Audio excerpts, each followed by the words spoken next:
Okay, ladies and gentlemen, anything else? Welcome to Expert Reviews. Here we have an Object 140 driven by Destruction Sniper, I think. And it's a pretty 140 at that. Look at that. That is the Waffenträger skin. Look how goddamn smexy this thing is. Holy heck, you're looking good, 140. Okay. Speaking of looking, what can I gather from us loading into this game? Oh no, my equipment's disappeared. What I gather from us loading in is that this man's using a turbocharger on an Object 140, as well as modified config and a gun hammer, which I think is a rather odd choice of equipment.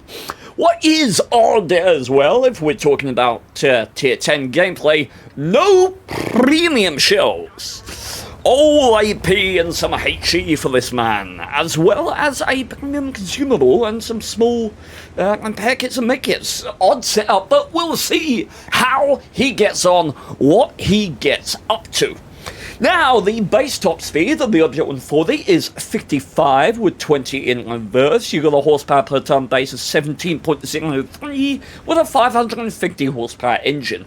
What you've got to feel good about when you're coming over here to this area of highway is that the Object 140, while I believe it has always had the best gun depression out of any of the available Russian Tier 10 medium tanks, now it's even better, because it went up by one. Ooh, unfortunate miss there. Went up by one from 6 to 7. 7 degrees of gun depression. That and the upper plate going from 100mm all the way up to 110 just helps it feel a lot more comfortable and bounce shells like that. 390 more hit points now than you might have had a couple of patches ago had that shell connected.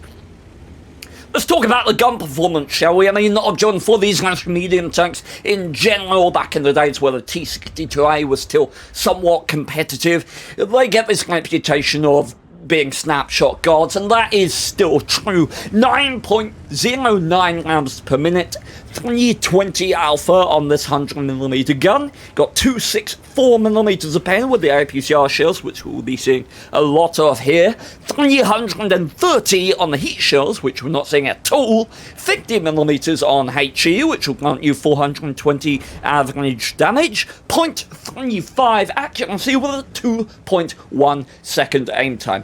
Doubtless, this gun performs exceptionally well. Okay, I'm interested right now. I'm interested in this maneuver. This has given me something to brood on. Look at the enemy team's lineup and ask yourself, what are we missing?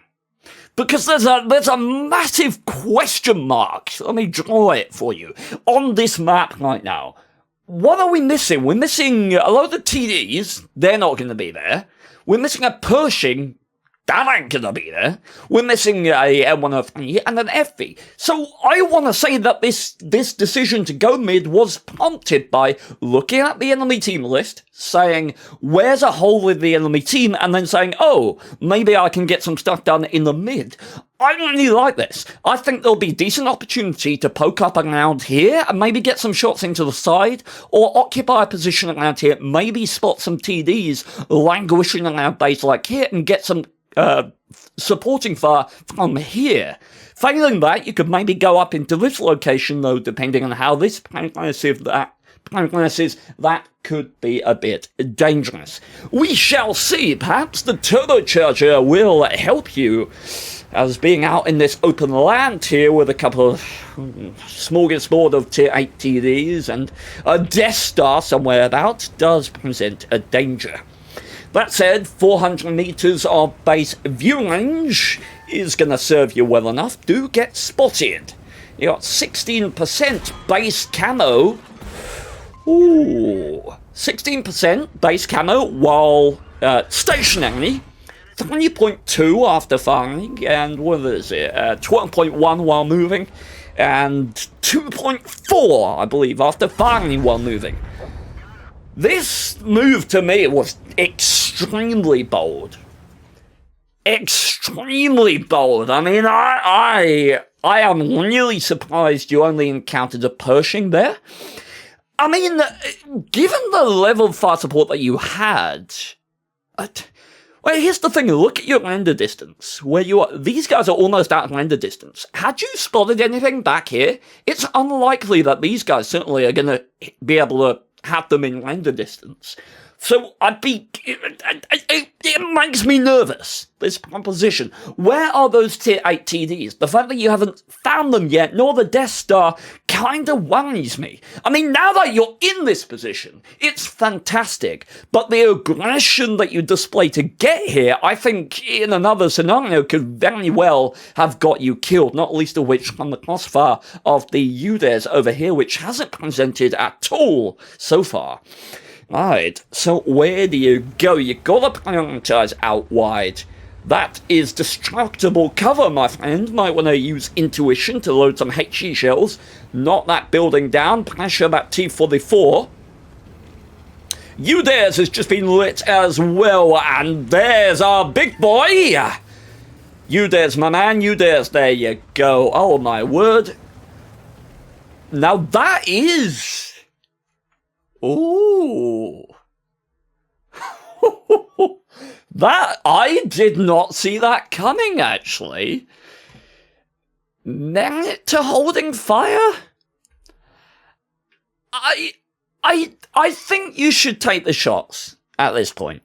I don't think that... look, I love innovative tactics. I love new innovative techniques, but I think at this point, you just... unload at this point. You're gonna beat the UDES in this fight. You're gonna get the shot off first. Your gun is gonna perform better at distance than his, in all likelihood. And plus, it takes him away from looking at these guys, who then can maybe come forward and help, right? And plus, you're close enough that if the Death Star fires, you're gonna hear that, right? You're gonna hear the Death Star fire, and as a result, you're gonna know if you can exploit it or not. See, your focus right now, your focus is on the tank that can't hit you. Your focus is on the tank that you dictate the combat with. This UDES, you can't control whether he engages you or not, right? If he wants to shoot you, you can't say, okay, no, I'm going away. You can't do that. If the Death Star does that, you absolutely can. Because you've got this launch line. There's no way this guy gets a shot on you unless he just suicides into the open coming over here and gets killed by all of that, right? The Death Star is not a threat to you in this situation. If he comes for you, he dies. If you keep spotting him, he dies. Your threat right now is the UDES. So I'm liking the focus on this Death Star less and less in this situation right now. So... while the spotting damage is nice, you're getting away with a lot, and there comes the fire from the UDES. You gotta turn your attention, my man. Okay, finally putting some fire out into the UDES. Bounces a fucking AP shell from the Death Star by pure skill, presumably. Oh my god, holy crap. Well, that armor going from 100 to 110, perhaps contributing to the bounce of that 310 millimeters of pen on the AP shells there. Now, why are you going over the open in Flatland? What are you achieving here? Are you going to pressure base? Doesn't look like it. Why would you when you haven't cleared the wide position? You got 3 TDs, 3 to 8 TDs who are unspotted. You don't know if one of them is back there. You don't know if 2 of them are back there. We're expecting, at this point, the enemy to have presence on this ridge line, this area, right? That's where we'd expect the TDs to be. Why are you going over flat land, over a plateau in front of them? You risk so much going here. What's the better play? Go there. Just go back here. Aim your turret, right? Put your turret over this ridge as you skirt around it and play around here. You've got all this fire support behind you. You can just come round this way and work your way up here below the enemy team without ever... no one should ever move over this land in highway, this area right here should be used under no circumstances, because there is always a better way to progress to whatever objective you are going for. So I'm really hoping that you hard turn to the right here and get into some lay of the land cover and not push straight into the open. Oh, you're so mean to... Why do you... I called it. I mean, he died. Look, and I want to say, this is like going to the 1-2 line on Lakeville, right? Going to the 1-2 line on Lakeville, you can have a fantastic game. That doesn't mean it's not thick. That doesn't mean it's not stupid, right?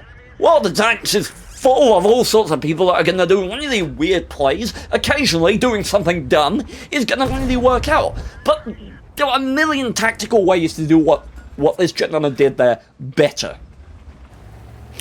Right, so, Perseverance, let's see, 100mm gun, you will be able to overmatch the UDES wherever you hit it, pretty much.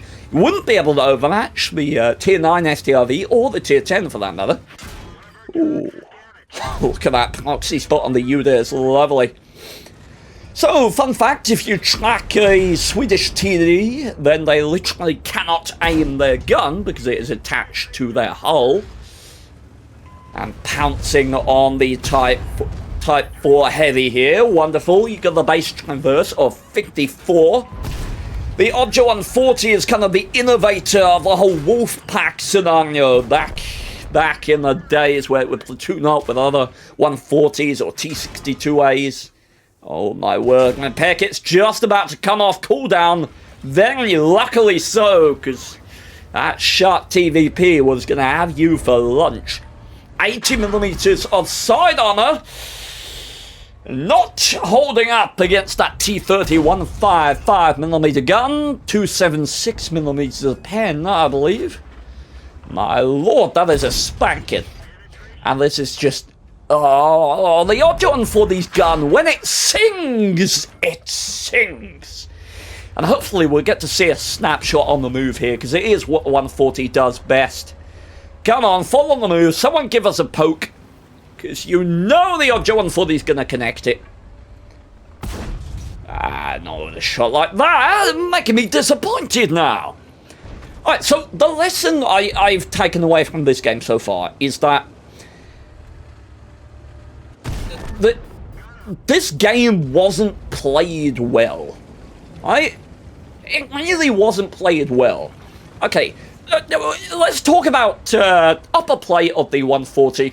Sort of like, ooh, I just fired, you can exploit.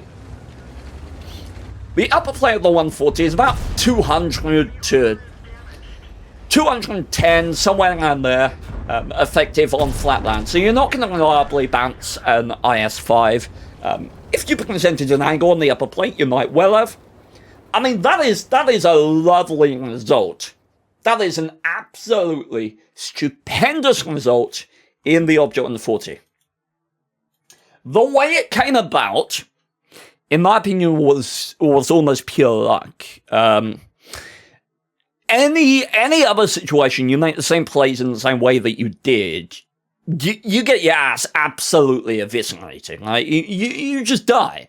There was a significant lack of sort of overarching tactical judgment presented in the game. Several points, sort of like the focus fire on the UDES, where I could kind of interpret an effort. There was a tangible effort in this game to try and play well, which is nice to see, even if it doesn't work, because it means you're trying to get better as a player. And sort of choosing not to focus far on the UDES and focus on the FV shows a sort of basic awareness of the principles of gameplay, that one target may be more important than the other, that damage isn't always the most important thing in a scenario.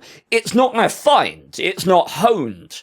In my opinion, those decisions were not right, but they form a basis for some really well-defined tactical gameplay that will really help, if not WN8, then win rate, if you're looking at it from a statistics point of view. That said, thank you very much for sending the game in. It's always fun to watch other people play. So, if you would like to see your replay commented on, send it to replays.wallst@yahoo.co.uk, and I will see what I think. The words, syllables, and sentences. Huzzah! Yeah, subscribe for more. We do this every Wednesday. Now, because I'm good. Yeah. Peabody, cheers from Germany, man. Thought I'd hide a couple silly verses, my friend. He is a nice guy like Ned Flanders, but wielding a band hammer that make viewers feel him like a gang member, yeah. You better never ever shoot versus the man, cause that's a jerk of his hand, hence you're a permanent ban, yep. Like in a roleplay game, you wield a dagger but